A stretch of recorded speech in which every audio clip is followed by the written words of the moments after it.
good. Then you will tell me that I'm telling the truth. Okay. The lady goes to Jesus and says, she's sick. She said, can you heal me? Jesus said, no, I cannot heal you. So why not? You are supposed to be a miracle worker. He said, no, you got it all wrong. It's your faith that will make you whole, not me. Am I right, lady? Right. So, it's a faith. You got to believe in yourself, because there are enough people who don't believe in you. If you don't believe, it's a catastrophe. Then you got to program yourself. So third step, as I said, to recite this loudly. Muhammad Ali, legend in world boxing, before he ever went for a match, I'm the greatest. Yeah, man, I'm the greatest. I'm the greatest. He shuffled and did, I'm the greatest. 10 minutes he did this, talking to himself. And if you think that's a primitive thing to do, let me tell you something. According to reports and books written, in Seattle, Washington, in the office of Microsoft, top executive every morning before starting the work do the same thing. They get up and say the same thing. I'm the greatest. So, tell yourself good things. You got to program yourself. It's very, very important. Now what we have now, if all of you have certain perception, what are your strengths and weaknesses?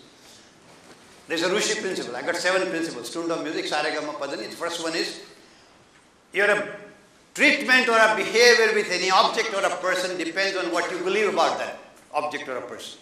Huh? Now you have certain image of yourself in which you believe.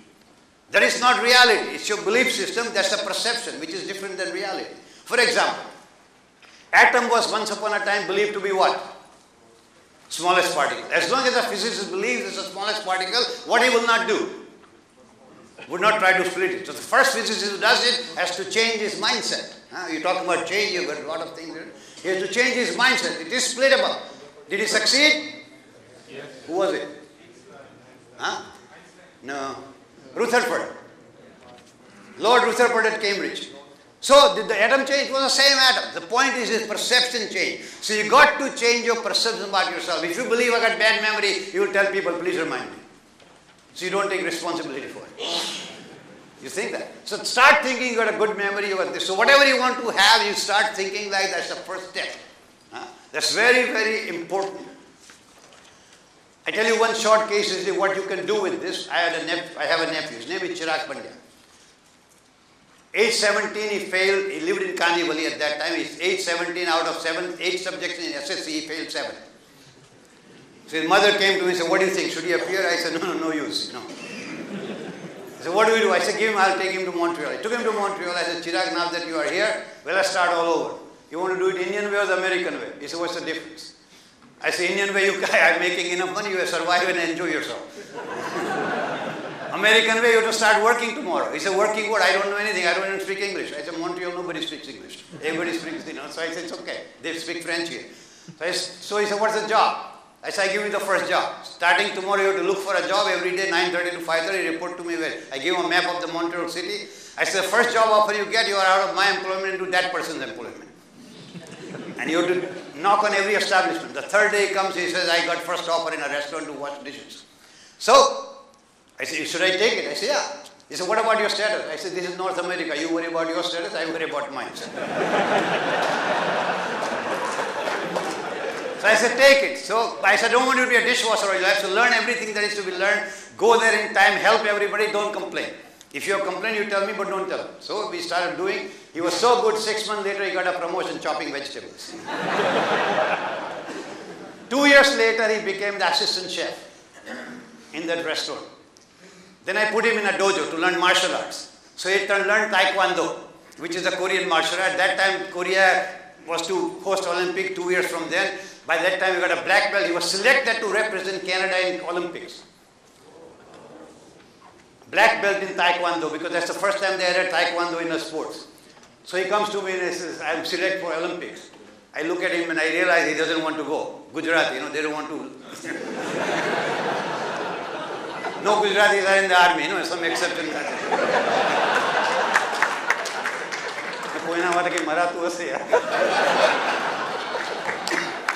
If a colonel comes here, when you retire, you apply for a job, I'll hire you. So, they ultimately put him in as a part of the coaching team. He didn't go for the Olympics. Then, he became a chef in the meantime. And then I said, I want to take you to get the college experience. So I took him to my college, told my colleagues, he doesn't have to appear for an exam, nothing. Just let him get used to the social aspect. So he did it. He liked photography. He studied photography for 3 years. Now he's one of the master photographers in Canada. You know, one of the top people in wedding photography. Possibility. I can give you cases after cases. As a parting gift, I'm going to share a story from the Upanishad. There's a small village, ladies and gentlemen, inhabited by farmers. In this village, every Sunday evening, one wise old man will come and sit underneath an ancient tree, and all the farmers will gather around him and ask him questions. The wise man will answer to them, and they will feel gratified. There is one man in this crowd who does not like the wise man. He always wants other people to know that this guy is a fraud. One day, that farmer, as he's coming home, he thinks of an idea.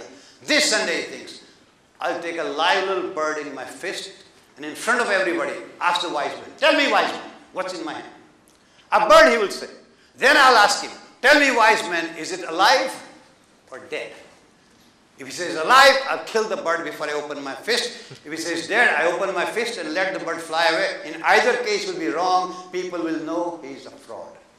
Ladies and gentlemen, imagine a Sunday evening, Maghrib time, Sandhi Prakash.